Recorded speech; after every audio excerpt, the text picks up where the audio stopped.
نام سے منعقد ہوا ہے۔ میں نے آپ حضرات کی خدمت میں اپنے عنوان پر گفتگو کرنے کے لیے قرآن کریم کی ایک آیت کریمہ تلاوت کی ہے۔ دیوبند کیا ہے اور دیوبند کا پیغام کیا ہے؟ آپ توجہ رکھیں، دیوبند کیا ہے اور دیوبند کا پیغام کیا ہے۔ اگر آپ حضرات نے مجھ سے قبل ہونے والی گفتگو پر اگر آپ نے توجہ فرمائی ہے تو میرے خیال میں یہ دونوں باتیں آپ کے سامنے آ چکی ہیں۔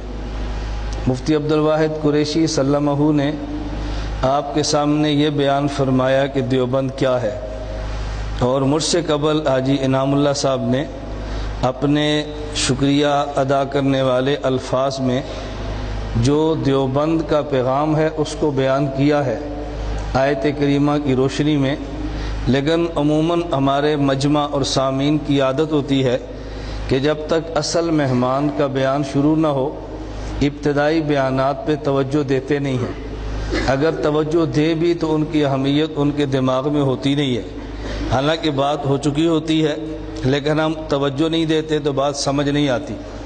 میں جب آپ کی خدمت میں دو عنوان پیش کروں گا تو آپ حضرات خود سمجھیں گے کہ مجھ سے قبل یہ بات کیسے ہوئی ہے۔ نمبر 1 دیوبند کیا ہے، اور نمبر 2 دیوبند کا پیغام۔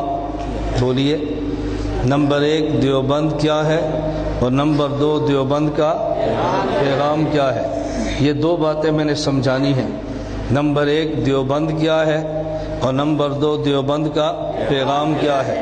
جہاں تک تعلق اس بات کا ہے کہ دیوبند کیا ہے، آپ کہو گے یہ سمجھانے کی ضرورت نہیں ہے، کون نہیں جانتا؟ مولانا موسیٰ صاحب اپنی سیٹ پر آؤ نا،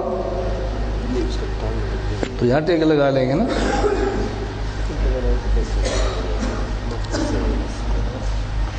توجہ رکھیں، جو جس کی جگہ بنتی ہے وہ جگہ ان کو دینی چاہیے، ایسے ہے کہ نہیں؟ توجہ آپ رکھیں، آپ حضرات کے ذہن میں آئے گا یہ بات کوئی سمجھانے کی ضرورت ہے کہ دیوبند کیا ہے۔ ہم سب جانتے ہیں کہ دیوبند کیا ہے۔ میں کہتا ہوں آپ نہیں سمجھتے کہ دیوبند کیا ہے۔ عام بندے کے ذہن میں ہے کہ دیوبند ایک شہر کا نام ہے، جو اس شہر کی طرف نسبت کرے اسے دیوبندی کہتے ہیں۔ بعض لوگوں کا خیال یہ ہے دیوبند مستقل ایک مکتبہ فکر، ایک نظریہ ہے، اس نظریے کو اپنائیں تو پھر دیوبندی کہتے ہیں۔ نہ، یہ دو باتیں الگ الگ ہیں۔ یہ بات بجا ہے کہ دیوبند ایک شہر کا نام ہے، جو دیوبند میں پیدا ہو اسے دیوبندی کہتے ہیں، یہ بات تو بالکل بجا ہے۔ لیکن ہمارا مقصد آج شہر کی نسبت نہیں، ہمارا مقصد ایک وصف کی نسبت ہے۔ نسبتیں دو قسم کی ہوتی ہیں، کبھی نسبتیں ہوتی ہیں شہروں کی وجہ سے، کبھی نسبتیں ہوتی ہیں خاندانوں کی وجہ سے، اور کبھی نسبتیں ہوتی ہیں بعض اوصاف کی وجہ سے۔ ہم جو دیوبندی خود کو کہتے ہیں اس وجہ سے نہیں کہ ہم شہر دیوبند سے رہتے ہیں، اس وجہ سے نہیں ہم شہر دیوبند میں پیدا ہوئے ہیں۔ ہم جو خود کو دیوبندی کہتے ہیں اس کی وجہ یہ نہیں کہ ہمارے آباء و اجداد میں سے کوئی بندہ دیوبند میں پیدا ہوا اس کی وجہ سے خود کو دیوبندی کہا، اور ہم جو خود کو دیوبندی کہتے ہیں اس کی وجہ یہ بھی نہیں ہے کہ دیوبند کو الگ مسلک ہے، الگ نظریہ ہے، الگ فکر ہے، یہ بات نہیں۔ میں آسان لفظوں میں کہتا ہوں دیوبند مستقل الگ مذہب نہیں، بلکہ جو دین رسول اللہ صلی اللہ علیہ وسلم نے دیا ہے اس تسلسل کا نام دیوبند ہے۔ دیوبند والوں نے کیا کام کیا ہے، بات توجہ سے سمجھنا۔ دیوبند والوں نے کام کیا کیا ہے، کوئی نیا مذہب نہیں دیا، نیا دین نہیں دیا، نیا فرقہ نہیں دیا، نیا نظریہ نہیں دیا، کوئی نئی سوچ نہیں دی۔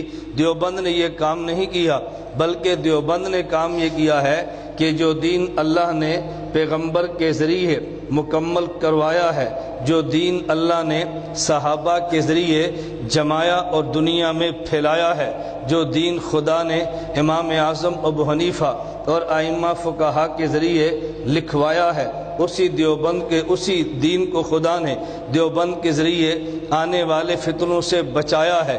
تو دیوبند کو مستقل دین نہیں ہے، بلکہ جو دین پیغمبر لائے ہیں، جس دین کو صحابہ پھیلائے ہیں، جس دین کو امام ابو حنیفہ لکھوائے ہیں، دیوبند والے اسی دین کو لے کے آگے دنیا میں چلے ہیں۔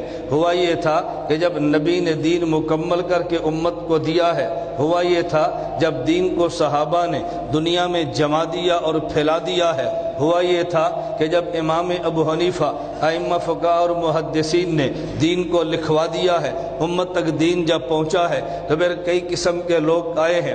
بعض لوگوں نے یہ کام کیا ہے کہ دین میں کچھ زائد چیزیں داخل کی ہیں، بعض لوگوں نے دین میں سے کچھ چیزیں نکالنے کی کوشش کی ہے۔ دیوبند والے پہرے دار بن کے کھڑے ہیں، نہ دین میں سے کوئی چیز نکلنے دی ہے، نہ دین میں کوئی چیز آنے دی ہے۔ میں اس کی مثال یوں دیتا ہوں کہ آپ کی جغرافیائی سرحد پہ ایک فوجی کھڑا ہے، جغرافیائی سرحد پہ ایک رینجر کا نوجوان کھڑا ہے، اس کے ذمہ کام کیا ہے؟ اگر پاکستان کا آدمی انڈیا جانا چاہے وہ جانے نہیں دیتا، اگر ہندوستان کا آدمی پاکستان آنا چاہے وہ آنے نہیں دیتا، کہتا ہے تمہارے پاس جانے کا پرمٹ نہیں، انہیں کہتا ہے تمہارے پاس آنے کا پرمٹ نہیں ہے۔ اگر کوئی جبرن جانے کی کوشش کرے تو یہ فائرنگ کرتا ہے، اگر جبرن آنے کی کوشش کرے تو پھر یہ فائرنگ کرتا ہے۔ بالکل اسی طرح اگر کوئی بندہ دین میں سے چیز نکالنے کی کوشش کرتا ہے یا دین میں داخل کرنے کی کوشش کرتا ہے، جو دین تھا اگر کوئی نکالنا چاہے تو دیوبند والا فائرنگ کرتا ہے، اگر دین سے نکالنا چاہے تو دیوبند والا فائرنگ کرتا ہے، لیکن دونوں کی فائرنگ جدا جدا ہے۔ ایک جغرافیائی سرحد کا محافظ ہے جسے فوجی اور رینجر کہتے ہیں، اس کی فائرنگ الگ ہے۔ ایک نظریاتی سرحدوں کا محافظ ہے جسے دیوبندی عالم کہتے ہیں، اس کی فائرنگ کا نام الگ ہے، اس کی فائرنگ کو گولیاں کہتے ہیں، اس کی فائرنگ کو دلائل کہتے ہیں، اس کی فائرنگ کو گولیاں کہتے ہیں اور اس کی فائرنگ کو دلائل کہتے ہیں۔ کوئی نکلنا چاہے اسلام سے ہم گولی نہیں مارتے، ہم دلیل دے کے قائل کرتے ہیں۔ اگر کوئی بلا وجہ اسلام میں چیزیں داخل کرنا چاہے ہم گولیاں نہیں مارتے، ہم دلیل دے کر قائل کرتے ہیں۔ جو اسلام تھا نہیں اسے قبول کرتے نہیں ہیں، اور جو اسلام ہوتا ہے اسے باہر جانے دیتے نہیں ہیں۔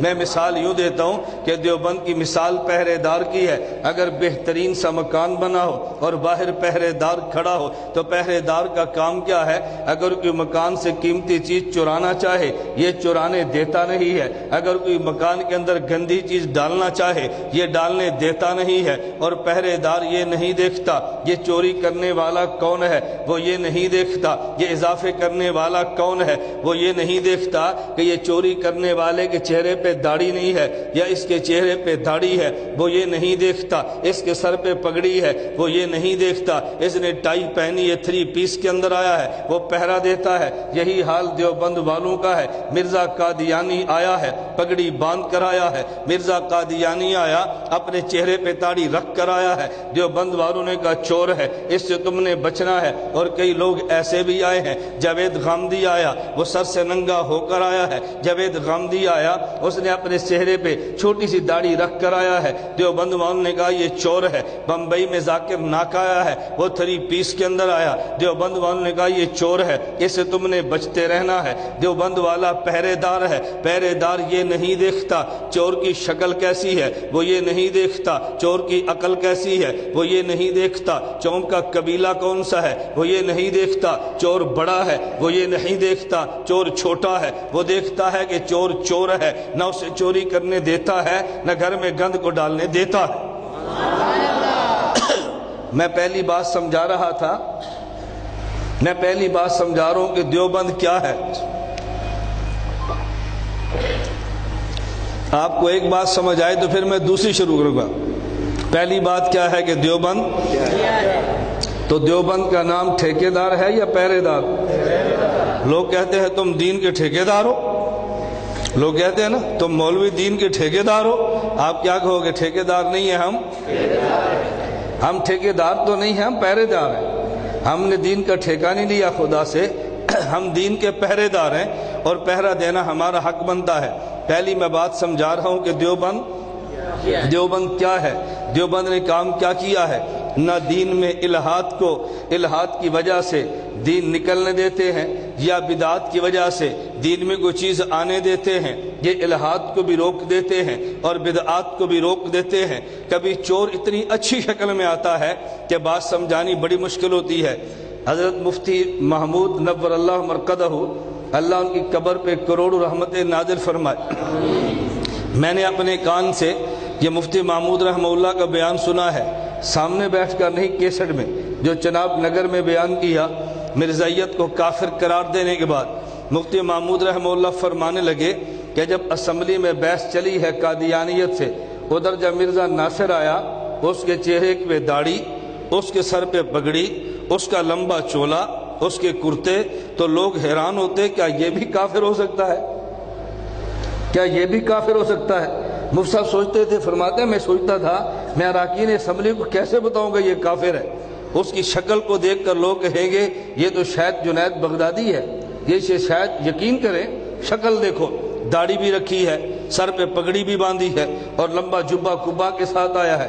مفتی صاحب فرماتے ہیں میں تعجب میں پڑ گیا، میں ان کا کفر کیسے سمجھاؤں گا، لیکن جب بات چلی ہے تو مفتی محمود رحمۃ اللہ علیہ نے اسمبلی میں ایسے قائل کیا کہ آپ اندازہ نہیں فرما سکتے۔ میں اسمبلی کی پوری بات تو سناتا نہیں ہوں، اس کا فائدہ نہیں ہے، لیکن صرف دو باتیں عرض کرتا ہوں۔ نمبر ایک، مفتی محمود رحمہ اللہ فرمانے لگے کہ مجھے ایک رکن اسمبلی نے پوچھا، مفتی صاحب آپ جو حضور کو آخری نبی مانتے ہیں اور حضور کے بعد کوئی نبی نہیں مانتے، کیا اس کی دلیل قرآن میں بھی ہے؟ یہ رکن اسمبلی